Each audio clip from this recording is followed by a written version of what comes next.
Good afternoon, Britannia, and hello to the rest of the world. Welcome to 2CTV and the first live update of the day. We're going to have a very, very busy day today, and we've already reached 457,000 subscribers. The channel is exploding, and we have some good news for you guys. Yesterday, we reported, around this time actually, the National Conservatism Conference, which was led by Suella Braverman, Nigel Farage. They also have other guest speakers like Viktor Orban and many others in Brussels, was disrupted by the Belgian police. And we call it the EU police because it was a political policing at the time. The mayor of Brussels decided that the event was dangerous, and they got the police to storm in. They blocked the doors. They didn't let anybody else in. And they said, if you leave, you can't come back in. People were stuck inside the building. They didn't allow them to have extra food or drinks. It was chaotic. But today, after a few hours last night, it went to a judge. The whole case went in front of a judge in Belgium. And big victory for freedom. And, of course, the National Conservatism Conference. We'll get your reaction live if you're watching this live in the live chat. Essentially, what we had was this sort of scene, which was completely chaotic and completely unnecessary, by the way, where the police were blocking the entrance and they tried to storm in, completely cancel the whole event. And then, of course, we had Nigel Farage speaking. In the middle of the speech, they discovered that, the event might be shut down by the police because apparently, according to the mayor of Brussels, it was not safe, but in reality what they meant was there's a group of far-right football hooligans in a building.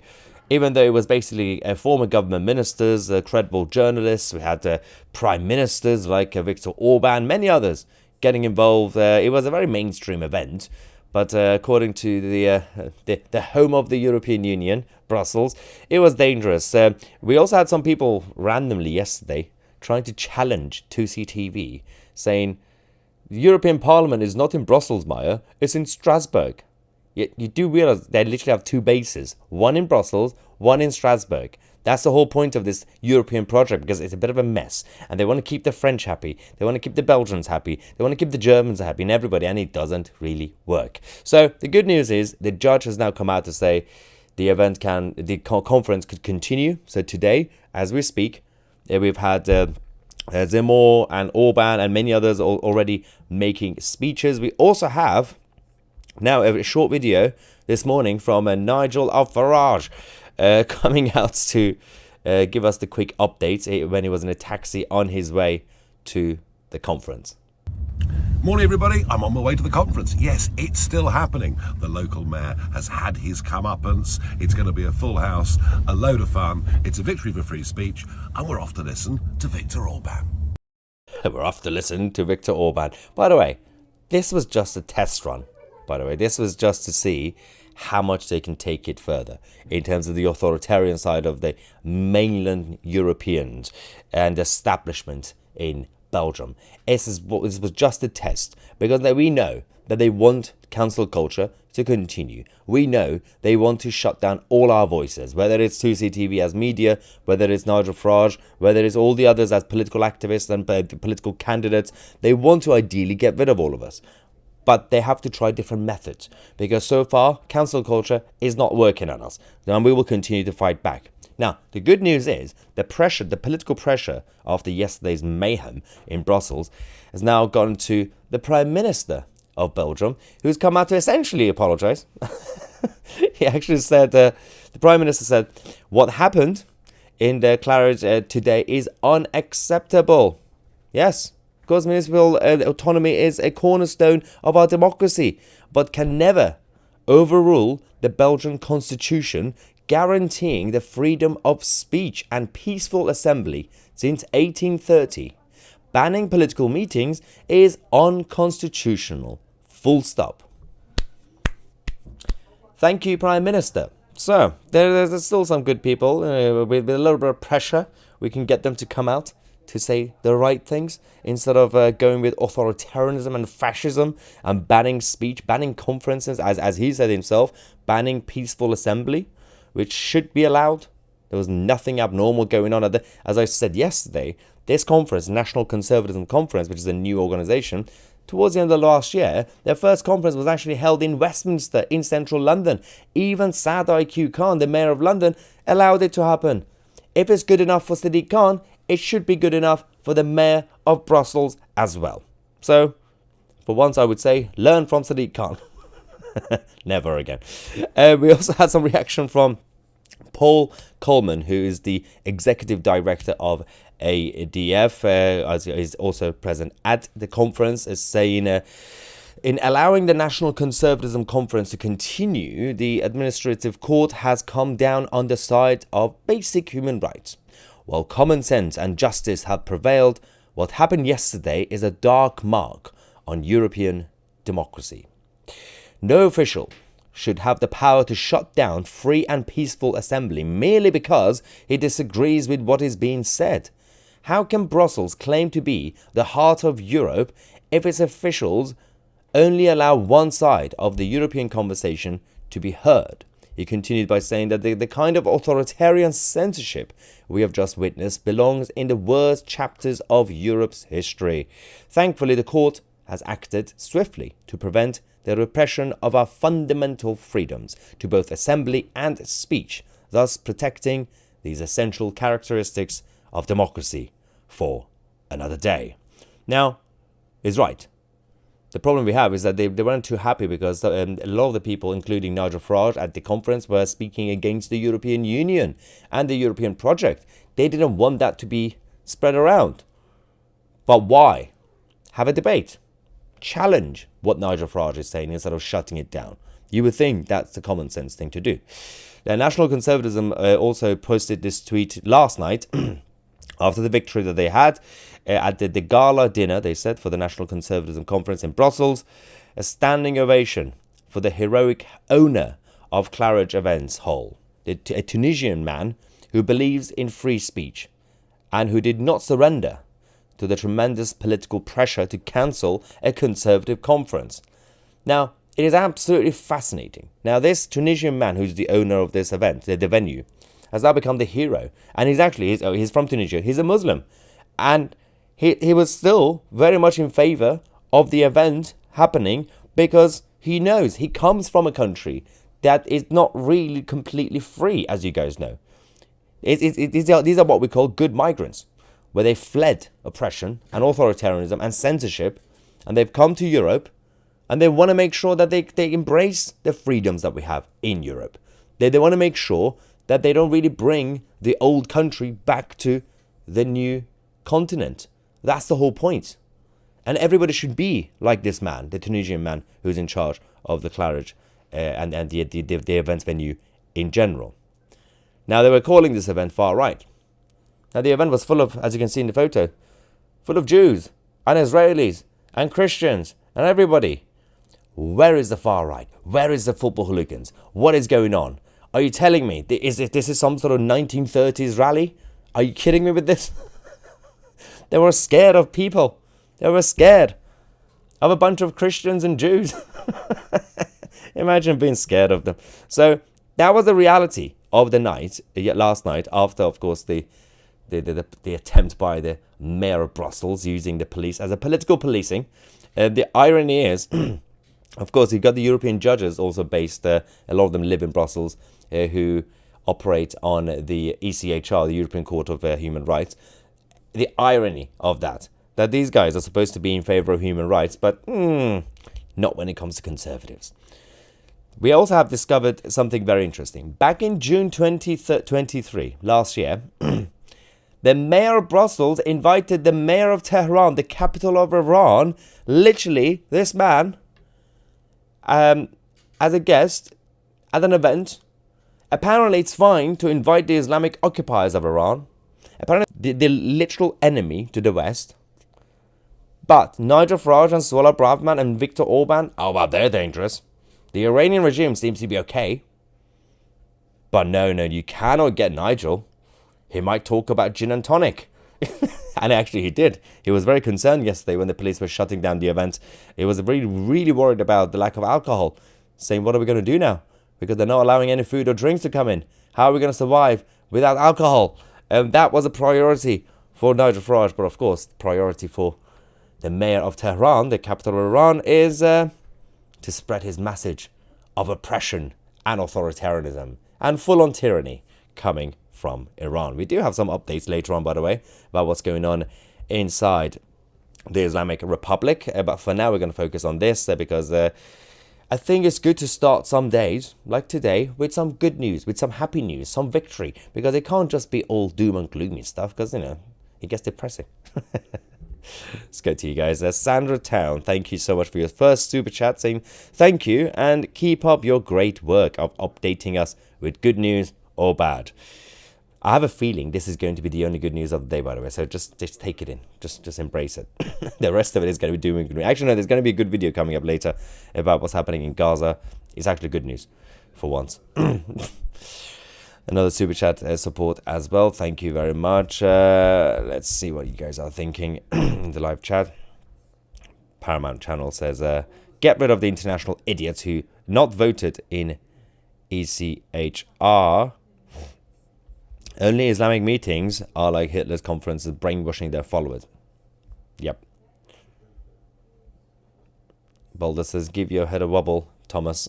It's what the socialists did in Germany in the 1930s. There's a bit of a debate going on in the live chat as well. Do we have any trolls? I'm in a mood to have a bit of a row. Robert says, the truth is, get rid of Biden. This marks... I don't know why we're talking about Biden. What is going on? Send the boat people to Iran. The thing is, they're going to find a way back out again. You do realize that's the problem. Ms. K says, gotta love it when their own actions create more damage than would have ever happened had they just allowed the democracy to continue. It's hilarious. Every single thing they do just backfires. But that's just the nature of the European politicians, European Union establishment type politicians. Yeah. Although it was kind of ironic when Viktor Orban was also kicking off about censorship. I mean, I could say a lot of good things about Hungary, but it's not necessarily a liberal free society. They also have their own censorship in Hungary in the name of social conservatism. But Viktor Orban needs to be honest with the people. The guy is right when it comes to the European Union flaws, but there's still some issues in Hungary he needs to sort out. Anyway, you have to be honest about all that as well. Poppy Girl has now self-identified as a troll. You can't self-identify as a troll. That's not how it works. I know you. You're a regular. You're not a troll. Stop trying. Andrews also wants to be a troll. I can troll if you really want to. Is this flirting? Because, you know, it's only Wednesday, guys. Colin just updated us. It's now 458,000 subscribers. Is it? I literally just changed it on the screen. No, it's not. It's 400. Seriously. It's 457. We're not there yet. We've still got a few hundred to go, which will be by the end of the live update. Liberal Avenger says, I live in America, and my brother and his wife are going to Brussels in 2 weeks. Ooh. He's liberal. I hope he gets the full Brussels experience. Well, if he's liberal, he's going to be fine in Brussels, I guess. You need a new brother, by the way. Why do you keep calling football fans far right? I don't think Mark gets irony. Okay, it's sarcasm. It's called... Okay, so British humour, we have sarcasm. We like to be sarcastic. Mostly because when the establishment called all of us football hooligan far right, we use it as a joke. It's a joke, Mark. We haven't really even had football hooligans since the 1990s in Britain, in England. So yeah, no. Football people are not far right. Actually, I as someone who goes to stadiums regularly, although I'm boycotting the rest of the season because it's not going too well for us, I can assure you, I don't understand what's happening with the new generation of football fans, at least with certain football clubs, mainstream clubs, I guess. They're all a bunch of wet liberals. You got all the green flags and all this, and Palestinian flags and the LGBT flags, everything. What happened to the skinheads? Where are the football fans? They don't exist anymore. Maybe Millwall. Maybe a bit of Luton. Maybe. I don't know. Times have changed. The silent majority are now flexing their democratic right to free speech, thanks to the Tunisian man who supports and hosts for the conference. Absolutely spot on, by the way. I think the counter culture battleground is actually becoming big now. Because a lot of people were saying back in 2016 when Trump happened and Brexit, this is the fight back. Now, that was just the beginning of the pushback. But the establishment decided to also hit back. And that is the real idea. Because you have to know the real threat. Back then, when some of us were going around saying there's a problem with wokeism, with cancel culture, censorship, not many people were still believing us. They didn't see it really. There were some incidents and cases, people getting cancelled, professors from universities.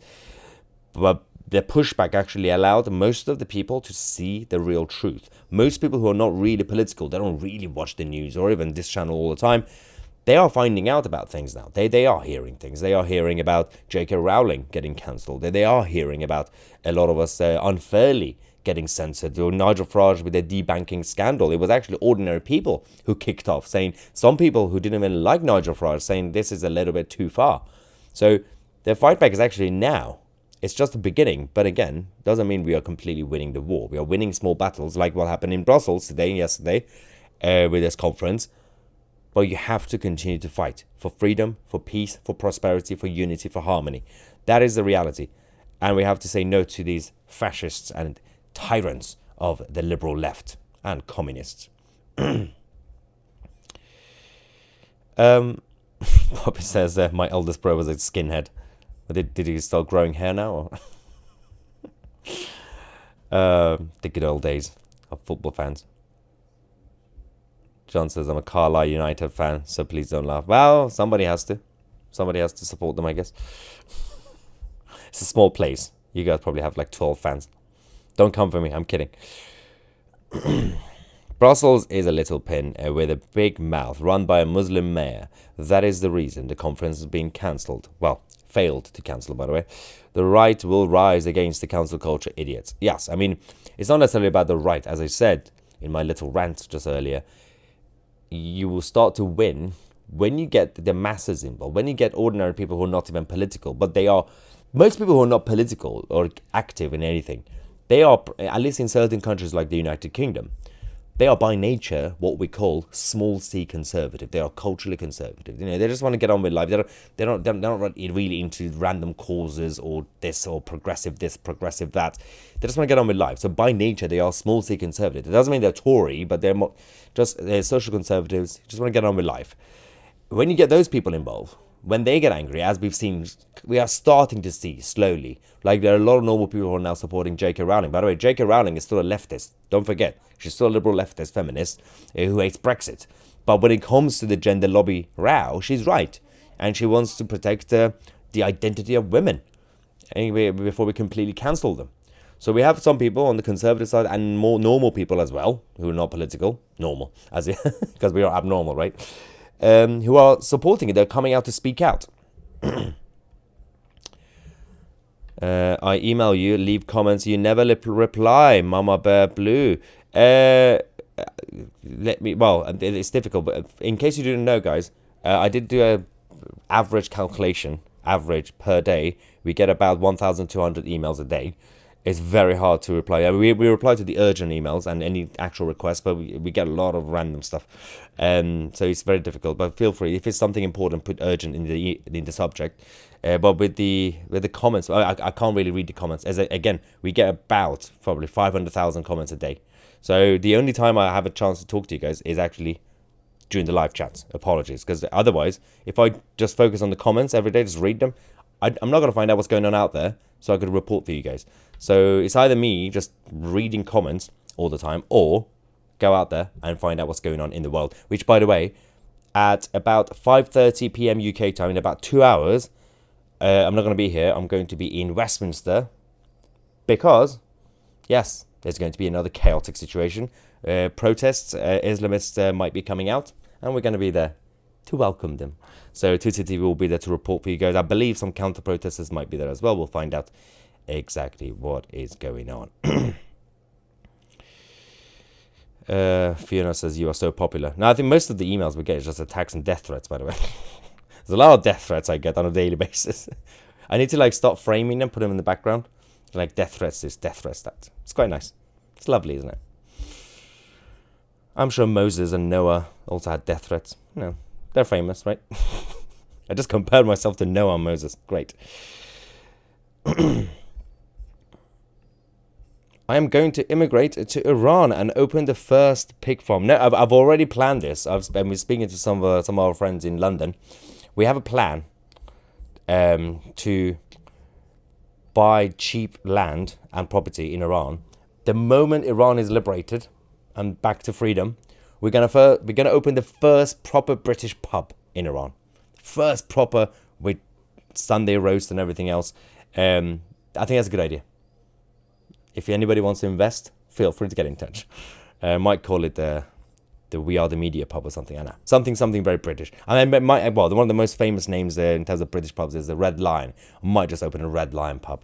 I'll check the copyrights on the trademark issues.